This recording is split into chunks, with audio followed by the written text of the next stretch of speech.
Our universe is incredible, surrounded by mystery and beauty, and many of us have questions about our past, present, and future.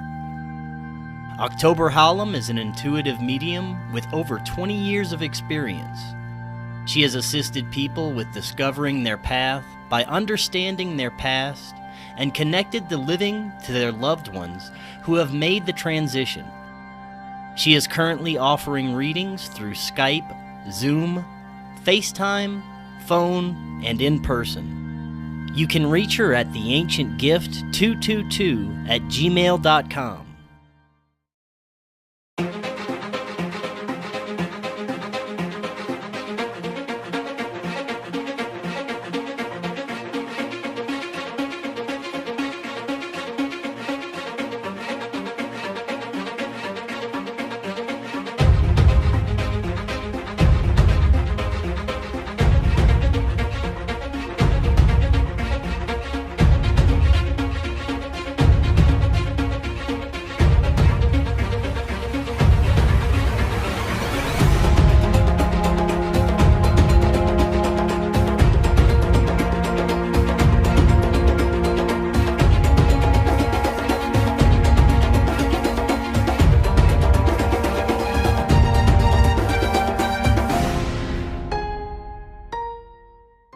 Welcome back to Forbidden Knowledge News. I'm your host, Chris Matthew.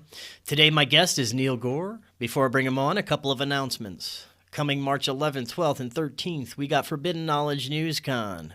We're going to feature 8 presenters. It's going to be online with a Rockfin Premium membership. You get the entire conference for only $10. Just sign up through the link in the description. You're going to get the entire conference. You get all our premium content, all the content from every creator on Rockfin, including premium content. You get all our previous conferences and all new episodes there first. New free episodes always available free on Rockfin, as well as Odyssey and all podcast platforms. Our website, forbiddenknowledge.news, is also the home of the Forbidden Knowledge Network. This is where we feature all the podcasts from our wonderful community. Be sure and follow us on Facebook, both pages, Instagram, and Twitter. All those links are in the description. Unfortunately, there are still some of us out there that have to deal with mask mandates at work, for work, or even to get on a plane. Check out Fake Mask. Fake Mask has the most breathable and authentic looking masks on the market. They're sure to get you into stores, on airplanes, and into work. Click the link in the description. You're going to get 10% off your order. Today I want to welcome Neil Gaur. He is the founder of Portal to Ascension. He travels the world facilitating gatherings and filming documentaries that are intended to empower the individual to reclaim their sovereignty and awaken to their full potential. He also operates an online platform that creates and facilitates about 110 conferences and workshops a year.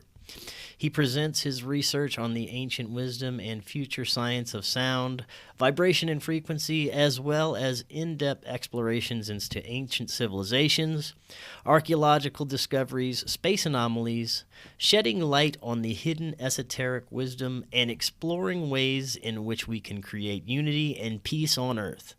Neil, welcome. How you doing? Doing good, man. Thank you so much for having me. It's good to be here and to meet you. Yes, man. Thank you so much for coming on. Your research and the work you've been doing, it presents wonderful information, and I really enjoy what you're doing. I believe that we are living in a very critical time as well for humanity, and what we're doing as a collective and what you're doing, presenting this information, is extremely important. I think that we're at a point where we'll either be forced to evolve as humans or possibly face a fate that our previous ancient ancestors possibly did with multiple previous resets and falling of empires. But maybe if we do put on our big boy or girl pants, we can finally learn about our extended galactic families. Now, this is your first time on. I'd love it if you could tell us a little bit more about your background and what got you started on your path. Yeah, sure. So I was actually born in England. So I was born and raised there. Well, for part of my life, and I moved to California when I was 12 years old. I was raised in a Hindu family, right? So Hindu from India. And I pretty much just followed the rites and rituals. Like I remember as a kid, I would be singing bhajans, which are like Hindu hymns in temple. And looking back at it in retrospect, I never really firmly believed anything. Like I was just doing what I was told, following the rituals. Moved here to California, continued the same way, even went to Sunday school for Hinduism, in which I was learning the Bhagavad Gita and the Mahabharata, but it was really just community oriented. So I graduated when I was 18 in 2000. And at that point, I'd already been writing poetry for a couple of years, like just like super, just like abstract kind of poetry about life, anxiety, depression. And then I started going even more into my poetry and started creating spoken word and freestyle rapping. And when I was doing that, I was having all types of concepts being introduced into my writing on like ancient, well, more than ancient history. It was more like black holes, sci-fi info, you know, things you'd see on like sci-fi shows, planets, ETs, things like that. I started doing research 2001, 19 years old, online. And I was also kind of reflecting on like the like history and religion in general, and just reflecting on my religion, because even though I did all this stuff, I never really thought about the end result, which is, why am I doing all this? Who is God?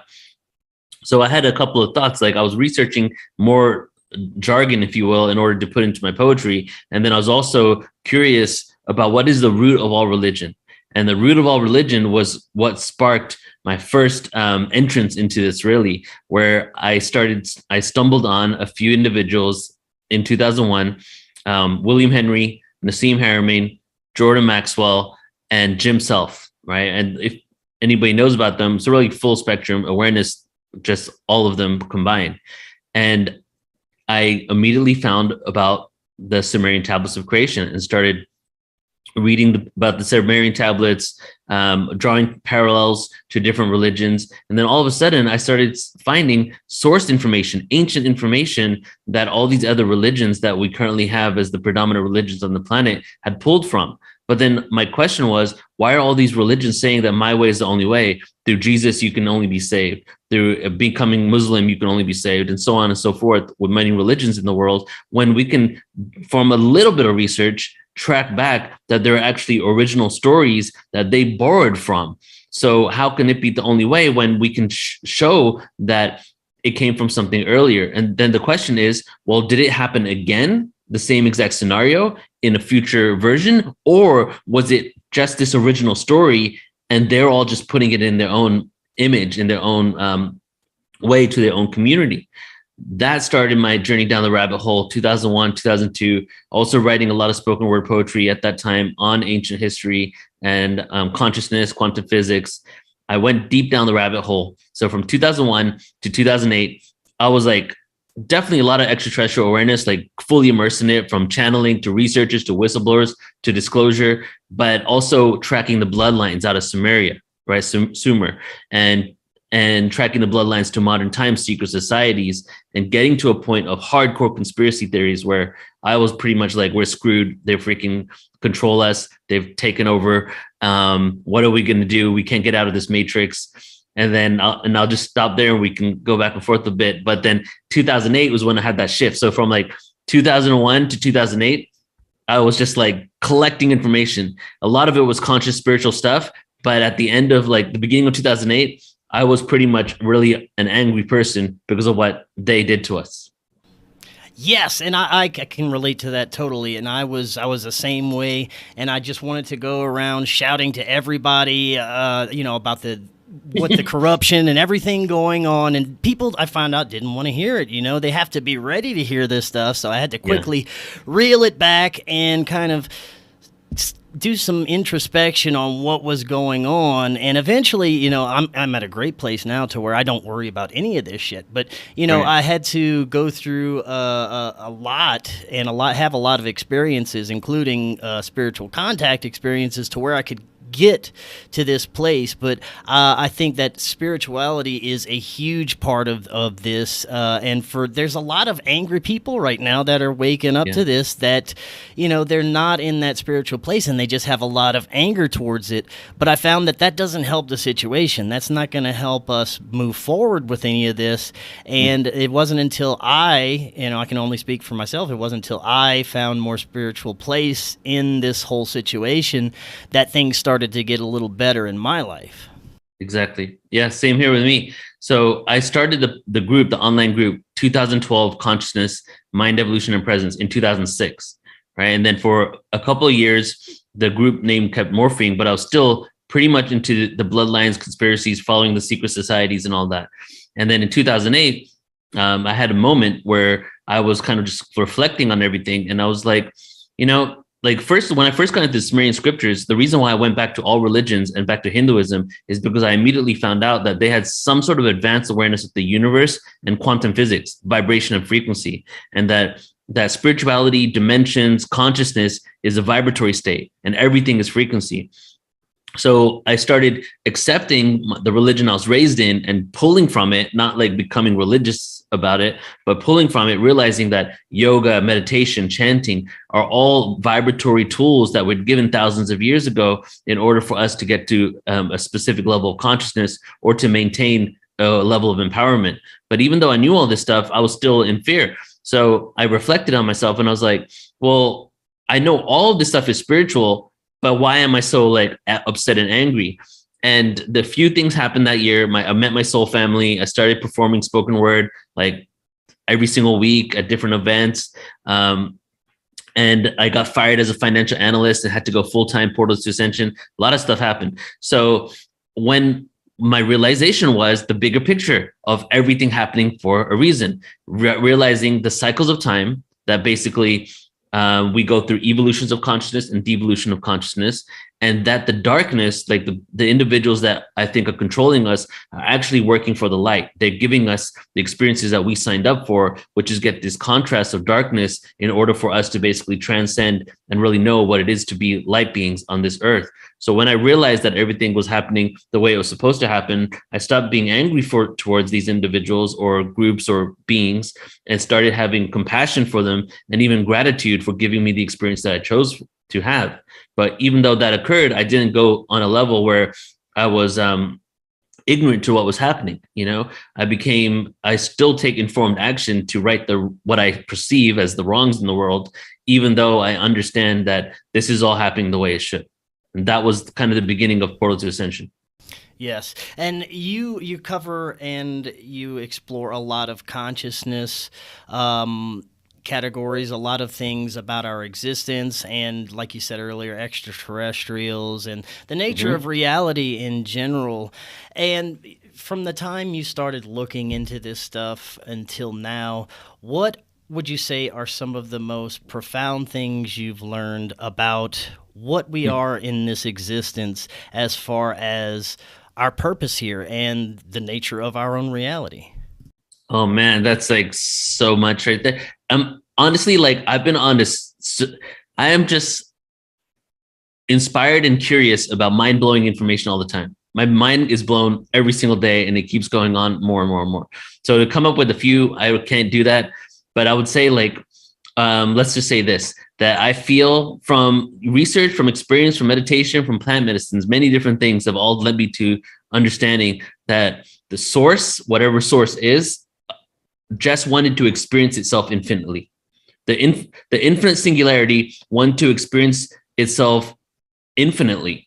And part of that infinite experience is every form of experience you can have, from light, love, higher dimensions, no free will, darkness, forgetfulness, amnesia of our experiences on this planet. So having that understanding that source basically fractalized to experience itself infinitely makes me realize that the real meaning to life, I guess the biggest profound thing is, what is the meaning to life? You know, for years I would say, I don't know. But at this point, I would say the meaning to life or existence is to experience, just to have these experiences, right? So that is the premise and the foundation of my I guess, my belief system. But I jokingly say sometimes my belief is that I have no beliefs, because like, so everything is so malleable, things are shifting all the time and you got to be open to it. And then I would say another one is understanding the cycles of time, the evolutions and then devolutions. You know, we have this arrogance of, oh, we're the most advanced we've ever been on this planet.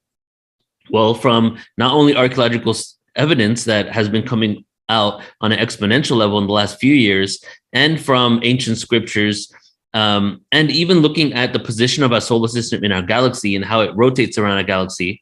And I'm doing an actual 3-hour presentation on specifically our galaxy dynamics this weekend. And just when you look at all this stuff, you realize that chances were that there were advanced civilizations in the past, and now we're uncovering this awareness. And what does that mean? Why did they devolve? Why did they collapse? What happened to them? There's a lot of truths that we can extract from all this information that can assist us in today. And not only has a lot of it been lost to time, but then also a lot of it has been hidden, whether it's underneath the Vatican, right? Yeah. Whether it's in the Library of Congress. In Congress, like I saw a documentary where they went in and showed the books. They have all these crazy metaphysical books there and historical books, just like in plain sight for people that are politicians specifically allowed to go in there, right? So just understanding our ancient history and the true timeline of history is one of the most profound things. Definitely, man. I have to agree with that. You mentioned plant medicines, and I am a huge fan of plant medicines myself. I've used different types of plant medicines, mainly psychedelics, in my journey to kind of help me figure out my own stuff, get past traumas, traumas that happened in the past, and explore the other reality that exists. And I was able to, my first contact experience was through meditation without any type of psychedelics or other substances. And I was, I was actually told by these entities that I contacted through these meditation sessions that it would be okay to use psychedelics to not only contact them, but help me get through a lot of the things that I needed to. And, once I started doing that, it was like, having a personal therapist in my head every time I would experiment with these plant medicines. And it was extraordinary, the experiences I had. I was wondering if maybe you could tell us about some of the plant medicines that helped you along the way. Yeah. And a lot of people that have done plant medicine and even facilitators all seem to say it's like 3 years of therapy in one session. So and it's funny because I was saying it's like 3 years of therapy in one session, and then I met like 6 or 7 people that all said the same thing with the same amount of years. So I was like, there's got to be something similar here, right? So I've done a few different things. Like when I was waking up in 2001, one thing I didn't add to the story that I normally don't add is that mushrooms was actually really a beneficial thing in the beginning stages, right? Right on. So I was doing it recreationally in college. I was like putting it in a burrito and then driving to Vegas. You know what I'm saying? That's what we were doing, and we were just like having the time of my life, seeing like Smurfs form from Studio 54 lights. But I didn't realize I was having a spiritual experience. Yeah, I was still having a spiritual experience, even though I was doing it recreationally. Yes. Then I woke up even more. I realized later that all the music I was listening to was conscious stuff. Like I was listening to Tool. Tool is my favorite band, right? And they're like all about that. So then I started waking up and started doing it more intentionally. But mushrooms really, I feel, unlocked a part of my consciousness that allowed for the poetry to flow from me. I've written thousands of spoken word pieces now that are all in alignment with my own spiritual journey, ancient history, a lot of ancient history stuff, quantum physics, many, many things on extraterrestrials. I even have like albums that I'm creating now, one on intergalactic spoken word pieces, one on astral traveling, that kind of stuff. So mushrooms really assisted me with unlocking that, I feel. Then as I progressed in life and got older, then I got introduced to ayahuasca. And I've done ayahuasca probably around 11 times now. The first few times I did ayahuasca, the first four times, I didn't have any visuals. It was all body convulsions, right? I was like releasing trauma through my body into the earth. It was intense. But I couldn't control it until I went to Peru for my 5th, 6th, 7th, 8th time in the Amazon jungle. And then on the 6th time, I started seeing visuals. I saw like butterflies, snakes, spiders. I would go in the mouth. And at the end of the 6th time, I heard a voice speak to me, and it was my own voice. So that was the beginning of me actually having more of that kind of, connection. Then I did a few other times, went to Costa Rica as well. But just to get to what kind of experiences what happened after my experiences is my ability to interact and communicate with myself shifted, interacting with the world. My traumas of what happened to me as a child started dissipating, and I started coming to terms with it. A sense of self-love cultivated, because when I was raised, my parents loved me, but they're also conservative Indians, and they didn't know how to show love in the way that I felt I might have needed it. So I really didn't have that nourishing. So ayahuasca taught me how to be my own father and mother, how to teach, how to nourish and love myself rather than like expect it from something externally. And because I was considered like a screw up from my dad for so many years, even though he was a great guy, I just wasn't doing well in school, and I'm Indian, and you got to be doing well in school, right? And everybody else is doing great. So I was just reinforced how I was not worth anything. I was never going to amount to anything. I was going to keep being like, because I kept doing things that they didn't like. So as I grew up and I became an adult, I just thought I was worthless and that I had nothing to contribute, and that nobody would want me. Nobody would want to be with me. So plant medicine helped me come to peace with that. And I would say ayahuasca was the number one thing for that. Besides that, I've done combo, which is a plant medicine, but well, it's a frog medicine really. And that's not psychedelic. I'll just add one more thing. But the most profound thing I've ever had was 10-day silent meditation retreats without any plant medicine. That was even more powerful than my ayahuasca experiences. Those are the ones that really changed my life. Yeah, man, that's super interesting. And you mentioned how you were kind of listening to conscious music before you even Yeah. woke up. It's funny how I did the same thing. I was listening to, it was more along the lines of rebellious punk rock, but it was very political. It Yeah. was very anti-government, anti-establishment, things like Bad Religion and Yep. Propaganda and all these early '90s punk rock bands that had they knew what was going on, and I was listening to this stuff as well as a lot of independent conscious music that would get into deeper type of metaphysical and occult Yeah. topics. So I was always into that stuff, like Tool and other bands. So it's Hmm. pretty interesting how it all came full circle. After I Yes. awoke and just realized, why I was kind of drawn to this type of music and the messages that were coming across. Right. Hmm. Yeah, it's very, very, very interesting. Now, I wanna talk a little bit about.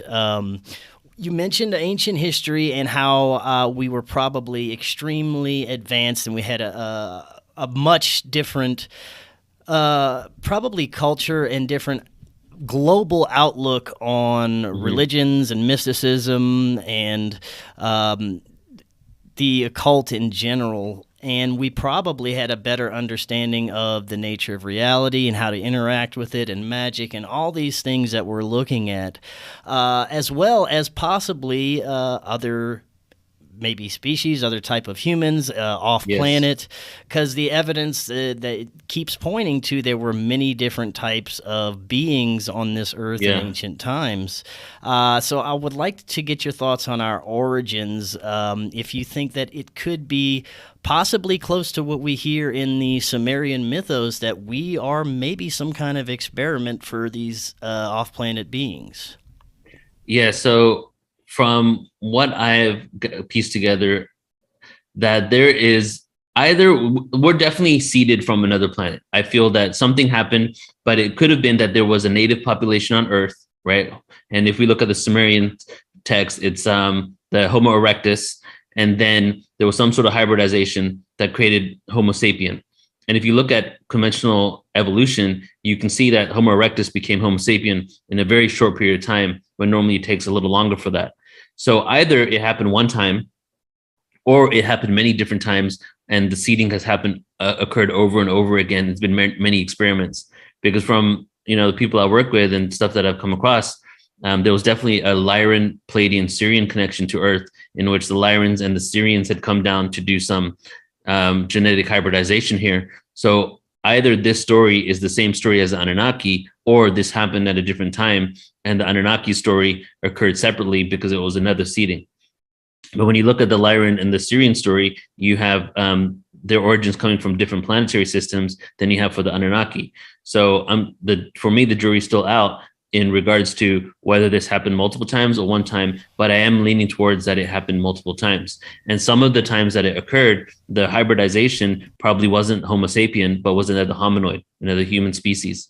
And the thing is that some people maybe don't realize is that humanoid species can actually interbreed with each other, right? So if we had Homo erectus on the planet right now and Homo sapien, we could mate and have children with each other. It's able to happen. Hominoids are able to do that, right? So now we get to the story of the Sumerian text that went into the Old Testament of the sons of God having mating with the daughters of men, right? So the sons of gods are the fallen angels, the advanced humanoid species that come from Nibiru, right? If we look at the Sumerian scriptures, and they were basically the second tier of gods on Nibiru. There was two tiers of gods. It was the Anunnaki and the Ajiji. The Ajiji were the sons of God. This is the original text of where all the sons of God stuff come from. And then the sons of gods, also known as fallen angels, because they came from the heavens, ended up mating with the daughters of men, which could be some hybridization or could actually be physical. And then they created the Nephilim, right? And then the giants came from that. And now we have the Greek connection. And now we have giants spread out in every single ancient scripture that's pre-flood information talks about giants. So something definitely probably happened in regards to maybe an advanced species either hybridizing with us or actually like having actual intercourse and creating an offspring with us. And we already know that in the last 200,000 years that humans have been on the planet, Homo sapiens, that we've lived with 7 different hominoid species. This is conventionally accepted, right? Denisovans are one, Neanderthals, which some of us have some Neanderthal DNA at certain levels, right? Some more than others because we interbred, right? And so we've already conventionally accepted that there were 7. But the theory is, also what's conventionally accepted is they were all, the reason why they all, went away and died off is because we were intellectually superior than them. That even though we have no idea what their culture was, we have no idea what they thought, how their brains worked. The belief is that all these 7 different hominoid species actually weren't smart enough to interact and become sentient and do what we did on the planet. So maybe that's the case for some of these, like Neanderthal, blah, blah, blah, whatever. But we've also come across other species that we know were different hominoid species that existed on the planet that aren't accepted as one of those 7 conventional species. For example, the Paracas people in Peru, the elongated skull people. Okay. Are you familiar with that information at all? The elongated skulls? Oh, for sure. Yeah. Yeah. So I've worked extensively with Brian Forrest in the past. And a few years ago, we even did an event on the DNA results of the Paracas skulls. So it's really hard to get, you can get your hand on the Paracas skull, but to get a fragment of it and then send it off to get DNA testing was very difficult until it wasn't. And then it happened. And then a few years ago, they went ahead and did that. And they wanted to find out, are these beings Homo sapien? Because a lot of people think that they're naturally deformed skulls, but they aren't naturally deformed skulls because it's 2 different types of skulls. You can put them next to each other and you can see they're completely different. Then the artificially formed skulls, literally from the baby, they're put 2 plants on the head. It's just sequentially, or it's just progressively tightened as they get older to flatten the skull. Sometimes they chipped a little skull right here to make more space, and they look deformed. The natural ones don't look like that at all. Our skulls only have 1 suture line, Homo sapien, down the center. The Paracas skulls have 2 suture lines, a genetic anomaly. Our skulls do not have 2 holes at the back of their skulls. Why do the Paracas skulls have 2 little holes at the back of the skulls? Well, the heads were so big, they had veins coming from the front to the back to provide blood supply to the back of the brain, right? Not just a genetic anomaly, a completely different type of being. And then the studies came out of the DNA results. Lo and behold, they're not Homo sapien. And then secondly, a lot of the skulls have red hair. Well, that doesn't make sense because if we look at the Alaskan land bridge and the indigenous people that came over the Alaskan land bridge, there is no red hair genetics in them. So they did some research of where they came from, Mesopotamia. So their lineage comes from Mesopotamia. We got Sumerian, sons of God, Nephilim connection there. These are all information that's coming out. I think you can connect the dots by just what I'm saying here, maybe make up your own ideas on it. So what might have happened is there was these beings that lived in Mesopotamia, the elongated skull beings, or their ancestors, maybe they morphed into something else over hundreds of years. They took some sort of craft or boat, and then they made their way to the shoreline of Peru, to Paracas, which is probably the biggest archaeological site in the entire world. The whole of Peru is like an archaeological site. You can even go to somebody's backyard sometimes and dig and find something. Like, it's just like so much happened there.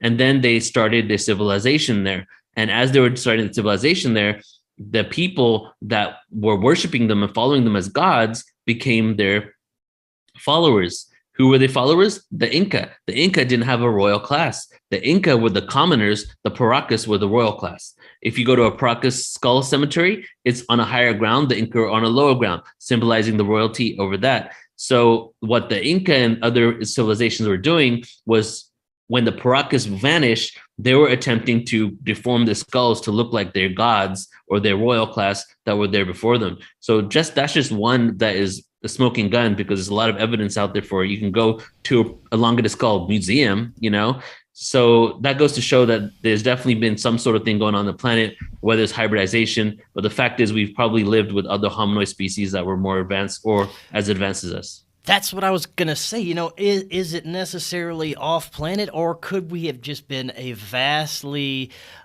different type of humanoids living, amongst many different types, like giants, possibly little people with elongated skulls, probably individuals that looked a lot different than we do now. I'm wondering if it's just a bunch of different types, or it could be a combination of both. I go back and forth on this all the time.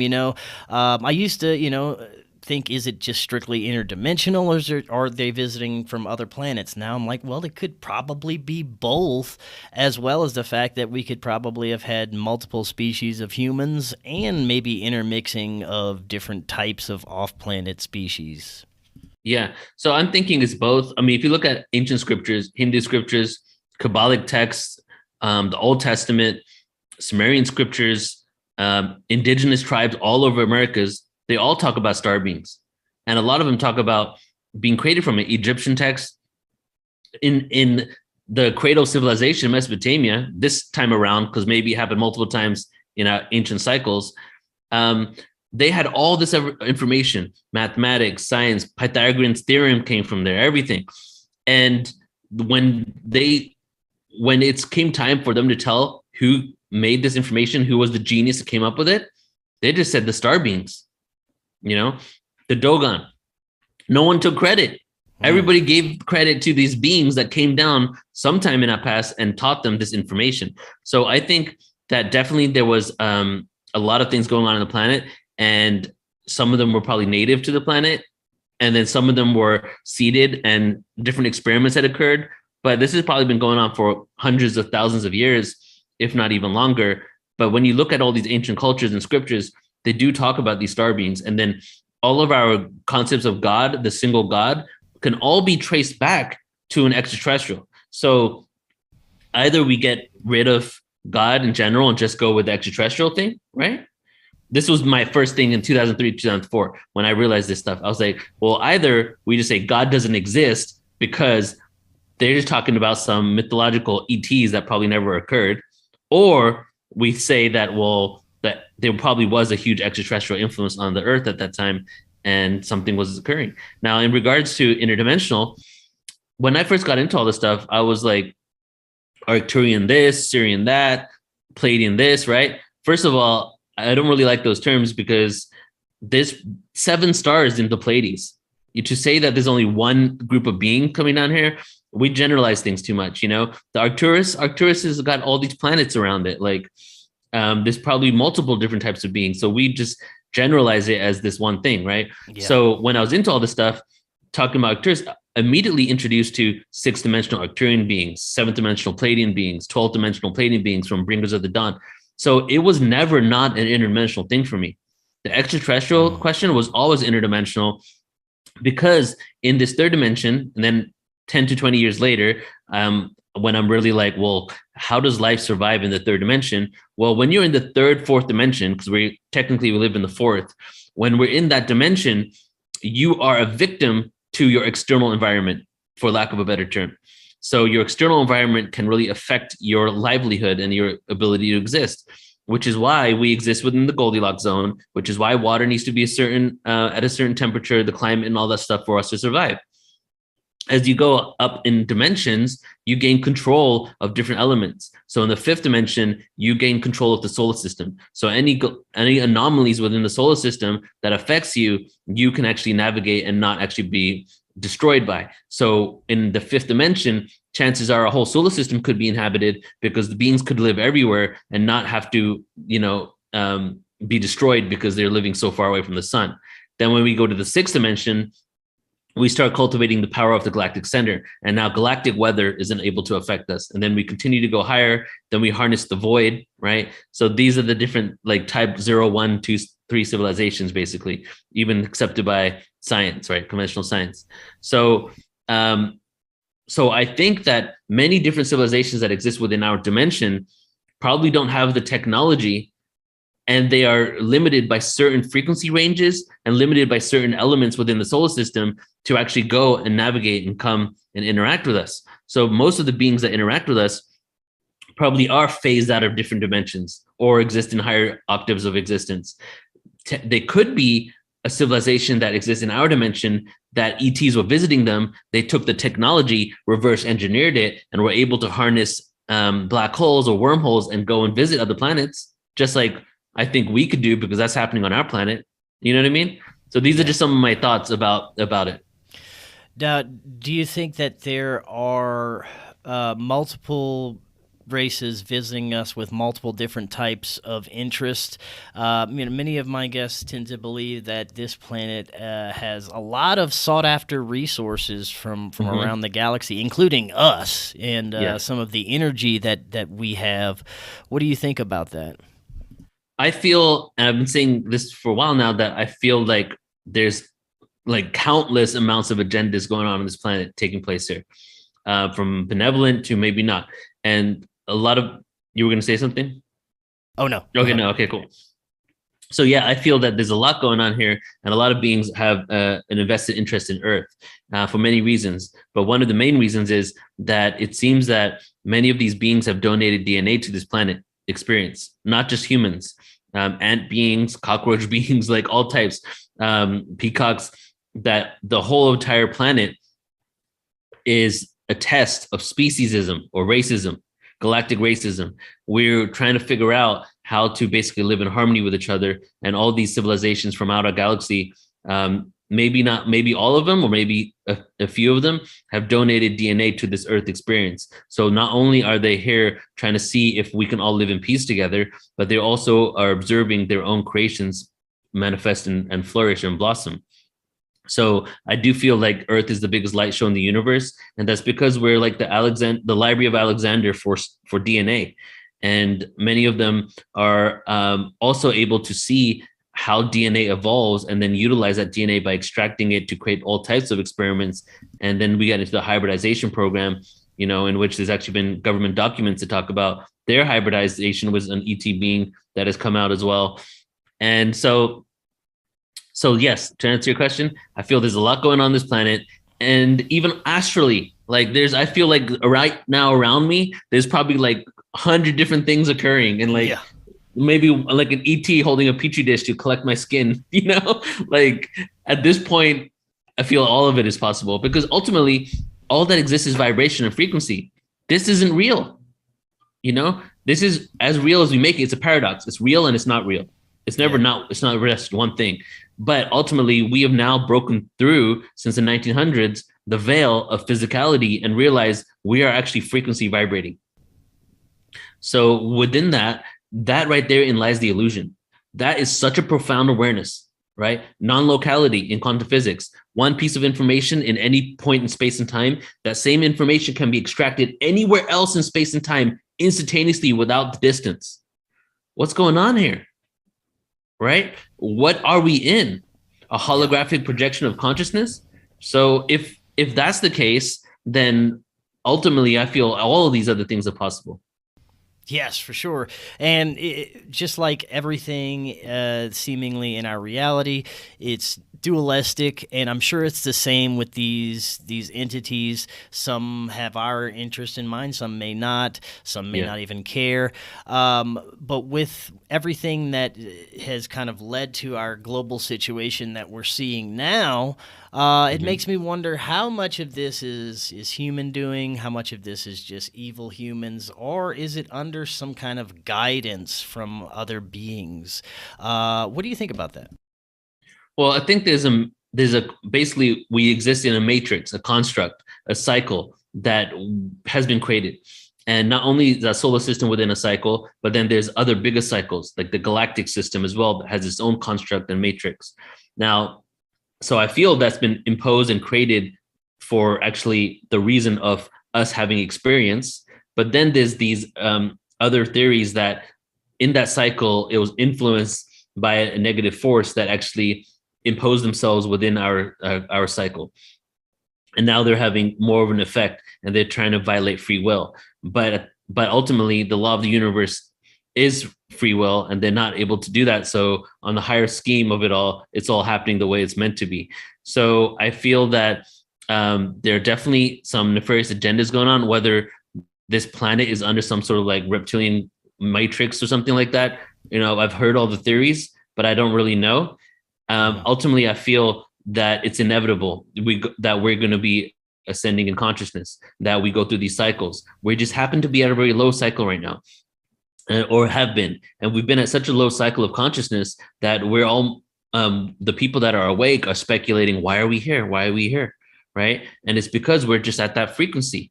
And now we're shifting, even the position of our galaxy, solar system, galaxy is shifting, and we're going from the Kali Yuga, which we left around 200 years ago, and then we fully entered the Dwapara Yuga in 1900, the age of energy and the age of individual sovereignty.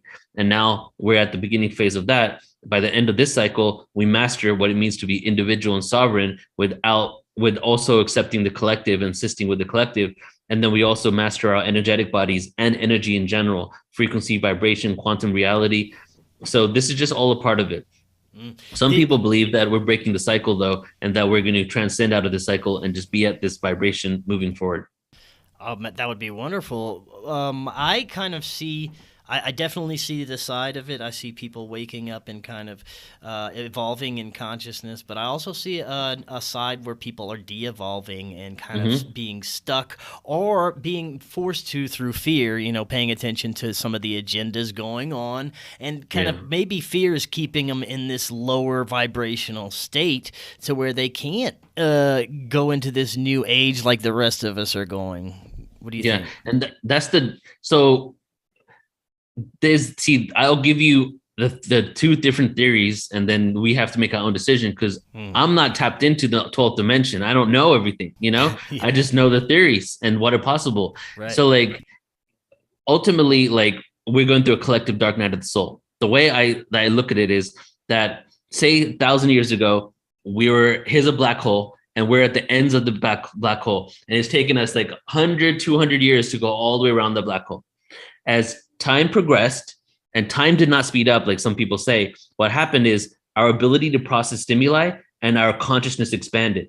And as our ability to process stimuli and our consciousness expanded, the illusion is time speeding up. So as we started going closer to the singularity, we're at this point now that things that you couldn't even leave your village because it was too far away. You wouldn't even see more than a couple of people sometimes, right? Life was much simpler. Now you're being bombarded with stimuli all the time. So the same lessons that might have taken multiple lifetimes for you to even confront, you're literally being smacked in the face 3 times a day with the same experience until you learn the lesson.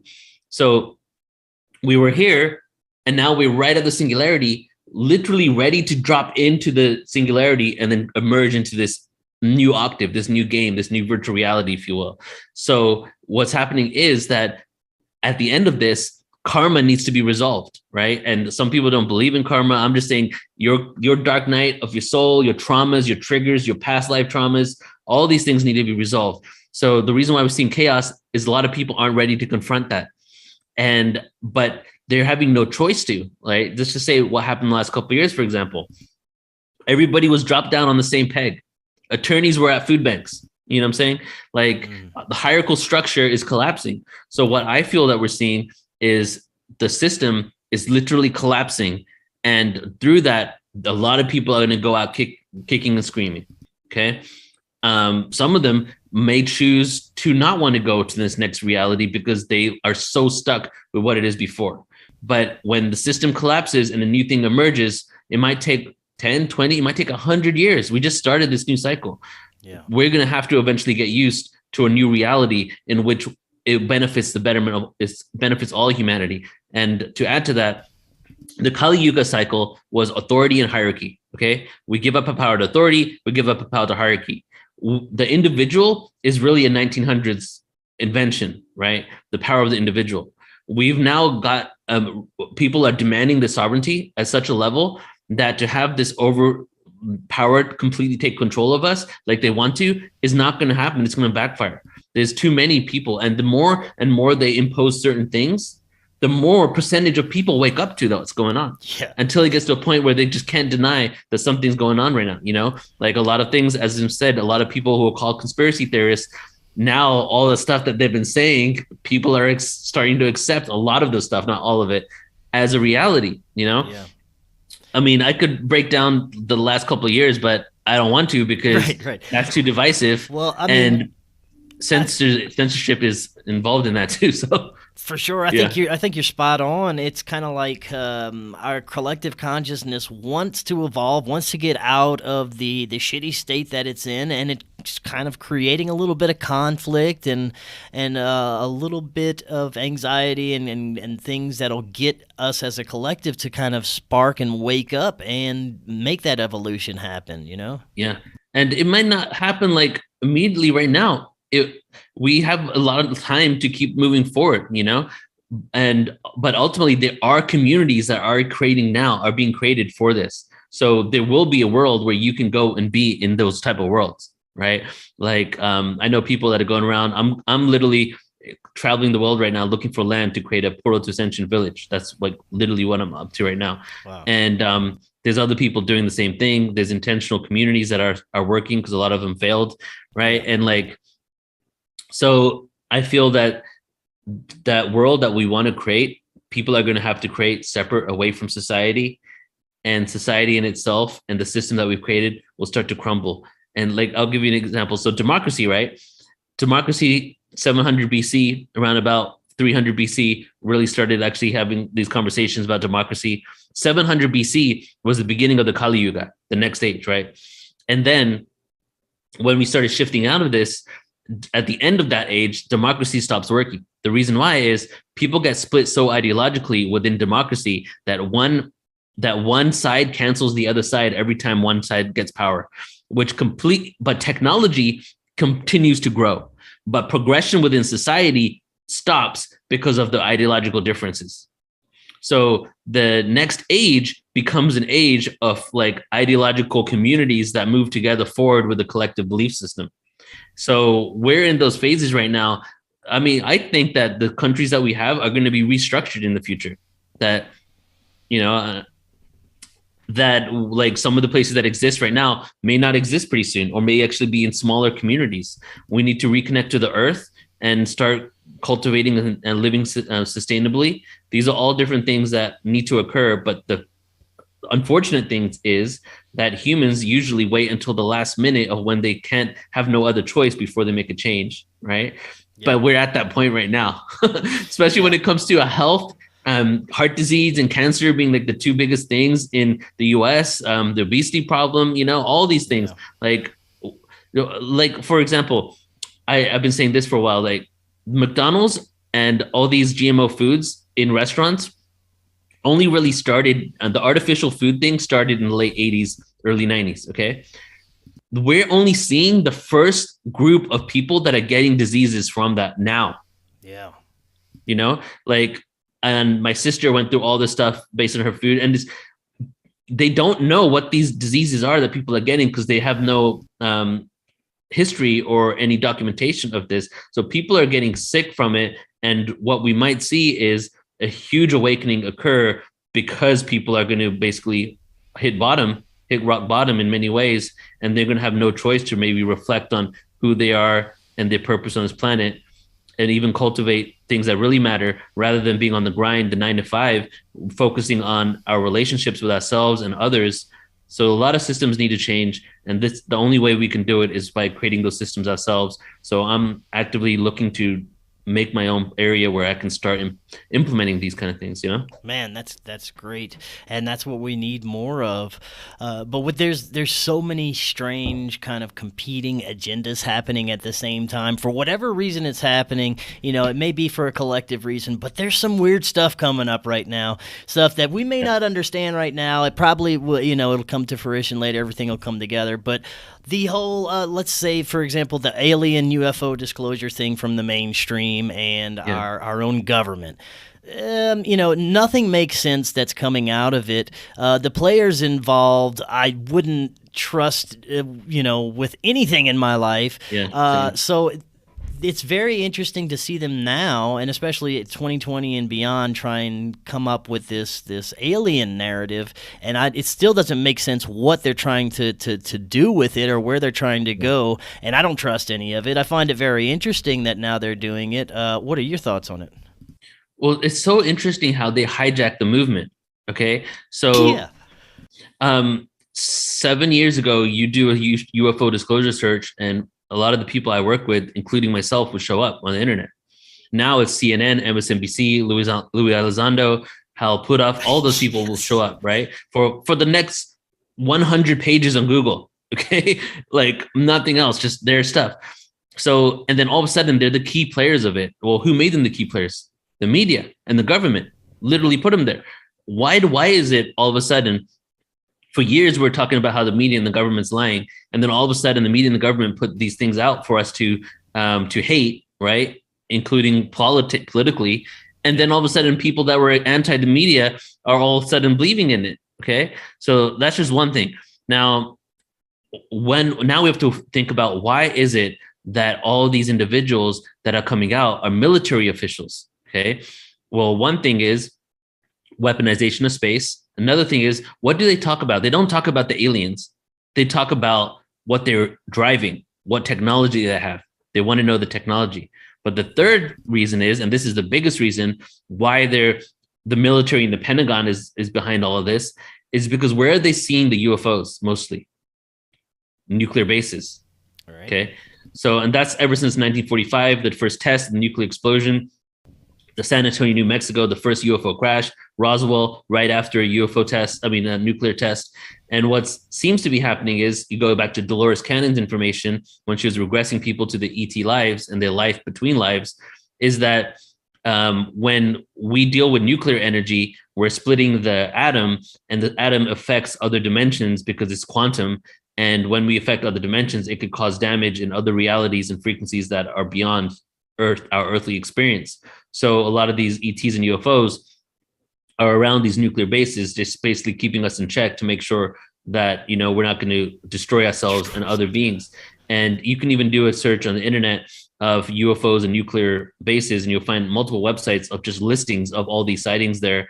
And even if you look at these individuals that have come out, when, for example, when Tom DeLonge did his whole broadcast from his Twitter with the whole pantheon of ex-CIA, ex-NSA, ex-NASA officials behind him that all just happened to quit their job 2 days to 1 week ago, as if to think that we're stupid. We're like, oh no, I'm only doing this because I quit my job and now I can do this. But why is it that you all quit within the last week? Like, this is just too obvious, like.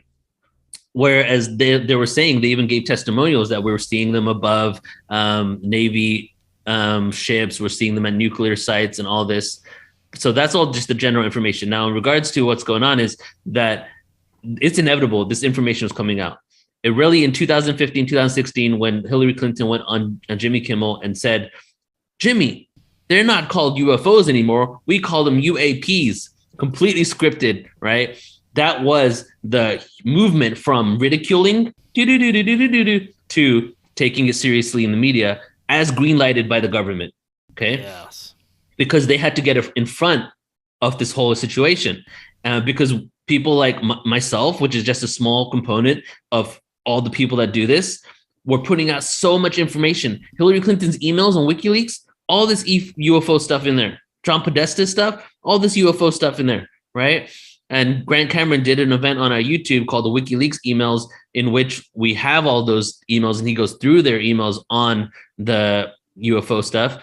So they knew that if it came out without them being ahead of it, then they could get in trouble for lying to us. So instead, they started drip disclosing it with their own intentions, with their own agendas, in order to basically get it to a point that if we have a landing, if something happens, they can say, well, we told you. Look at this. We've been telling you for a long time now, you know?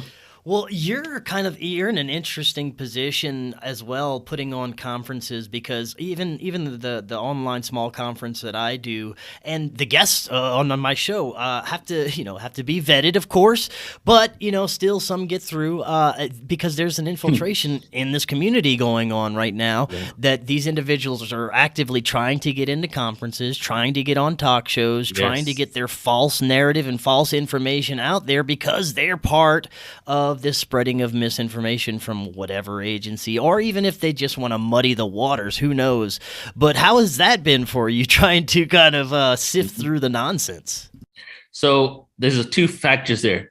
I 100% believe my intuition and the universe providing who needs to come. And the more I believe in that, the more I feel that happens. And then secondly, most of the people I work with, I vet out for quite some time, or I have people that work with me that read their books and things like that, or I get recommended from people. There's a few individuals that I feel are very shady and I've never worked with, but have been really huge in this movement for quite some time. Yeah. And then I also realized one time that when I went to Roswell and I went into this UFO office, and it was Christian ufology. And then I realized that there's a whole entire movement of Christians that are ufologists, that their whole entire agenda is to make it look like these ETs are demons, right? And evil aliens and alien invasion. And then it started connecting the dots, because then I realized who those individuals were. Right. Because if you dissect some of the information or look at the original stuff, it comes across there. So I'm not going to say anybody that, we're all probably know, but I'll say someone. Do you think that goes back to the Collins elite, when they were kind of deeming all this stuff as evil, demonic stuff, Yeah. Well, then we have, for example, Tom DeLonge. His original stuff was about these ETs being demons. His first book about it, right? And then when he comes out into the mainstream, he puts that to the side, because he knows that the regular person that he's trying to connect with isn't going to accept that. And then just starts talking about, well, let's create this app where we can all, as soon as we see a UFO, you can just pick it up and you just let us know where you are, and we can all track it. That was one of the first things in his broadcast that they said that they were going to do. But what happened to Tom DeLonge?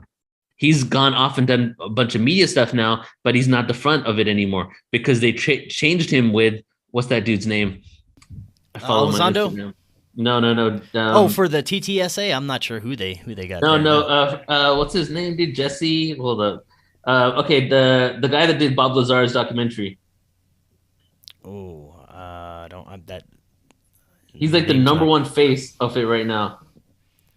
Okay, I don't know if it'll come to me, especially with Jay. Yeah, when you say it, I'll probably be like, oh yeah. Yeah, he's a UFC. He's like into UFC. Has a beard. He was on Joe Rogan with Bob Lazar twice. Anyways, they wanted someone that was going to follow the narrative, but was also appeal to a young audience. Tom DeLonge. Yeah. Then something happened behind the scenes with Tom DeLonge, and then they moved to this other dude that's now become the front of it all. Is on every single news station talking about it, because they're trying to get this, basically reach the audiences and the masses and the younger people in order to get them into their narrative. Yeah, I'm not familiar with the newer dude. I guess I haven't been paying enough attention to that mainstream UFO narrative, but it is very interesting. I think we're living in critical times when it comes to this stuff, as far as what we're going to take in as truth and what we're going to understand and what we're going to fall for. Because I think that it's very easily we could be led, or a lot of people could be led down the wrong path with this stuff. And where that could lead, I don't know, but it's, definitely couldn't be good knowing our government officials and things of that nature. Right. His name's Jeremy Corbell. Yes. Okay. Yes. Yeah. I know what you're talking about now. Yeah, dude. I mean, like, anything that the media and the government pushes as the face of something, you have to doubt. Like, you can't just accept it. But so many people are so into when will disclosure happen? I've been hearing that for 20 years. When will disclosure happen? The amount of people that have predicted the date of disclosure, I don't even go with dates anymore. It's just like, there's too much, you know? And then all of a sudden, when these individuals come out, Luis Elizondo, Jeremy Corbell, and then they're actually getting it onto the mainstream, a lot of pure-hearted individuals are like completely for it because they're like, finally, something's happening, right? So, but they don't realize that there's so many conflicting agendas going on here. Unless you really know the person, right? Unless you really know what's going on behind the scenes, you can't speculate on whether they're good or bad. So you just got to neutrally observe and just see what happens. Yes, right on. Now, for the last few minutes we have, I'd love to hear about this project that you said you're working on with these individual communities. What are you trying to do there? All right, so I'm traveling the world, going to communities now, and to learn what works and what doesn't in order to create my own. And so I'm looking for land. I'm going to go check out land this Friday down here in the Yucatan, because I'm living in the Yucatan Peninsula right now, like the Maya area. And ultimately, I'm going to create a little town, and there's a lot of different things that we're going to implement there, that including like monthly town meetings where we get to talk in a place that's safe in order to work out our issues so that we don't hold resentments.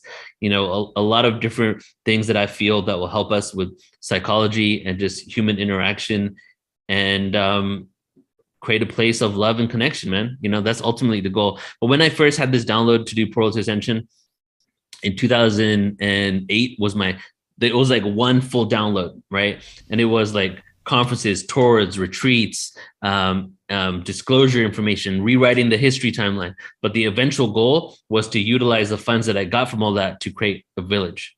And it was going to be like basically a fifth dimensional village, like an example of what we can create on Earth, you know? That's my goal. So I'm also moving around the world and meeting people, architects, different things. So I'm building the team right now in order to do this. I was going to do this in 2024, but because of what just happened last couple of years, it's kickstarted my plans much earlier. And I don't want to be at a point where anybody can take away my rights. I want to create my own reality, you know? Oh, hell yeah. Yes, man. That is what we need. Neil, thank you so much for coming on. We could talk for hours. I'm going to definitely have to have you back on soon in the future. There's so much more we could talk about. Before we head out, let everyone know a little bit more about Portal to Ascension, any projects you have going, social media, website, all that good stuff. Yeah. So as you said, right now we do around 110 events a year. And that's been going on for, you know, I've done over thousands of events, but for the last 3 to 4 years, that's been happening. And I just did an event last weekend, for example, a 10-hour event on some ancient Sumer Mesopotamia, 10 hours of like researches on Sumer. We have an ancient civilization series going on every single month. We do a different civilization, but also do workshops with different speakers, and then some free events. So I just did the Beyond UFO Disclosure event, which is on my YouTube, youtube.com/portal to ascension. But the best way to connect and reach out, or the best way to stay connected to us, is go to portaltoascension.org, sign up there. You'll get a username and password emailed to you, and you immediately get 3,000 hours of footage available to you. That's like Netflix for consciousness, split up by speakers and topics and all this stuff. On every topic, you know, there's 10,000 hours of footage altogether, but 3,000 is available for free immediately. And then you can sign up, go to online events there, sign up for upcoming events, sign up for free ones, paid ones, whatever. I do have our annual Portal to Ascension 3-day conference coming up in April, which is 33 speakers, 7 MCs, 2 panels in 3 days, 10 hours a day. And that was just hardcore, like shift the world, paradigm shifting awareness nonstop, you know, really a high vibe event. So just check it out, portaltoascension.org, or go to our YouTube, youtube.com/portal to ascension, or awesome. Both. Great stuff, man. Thank you so much for coming on. And like I said, we'll definitely have to talk to you again sometime in the future. Yeah, bro. Thank you so much, man. For sure. Until next time, everyone, have an excellent evening, and we'll be talking again later tonight. We got a little surprise for you, so talk then.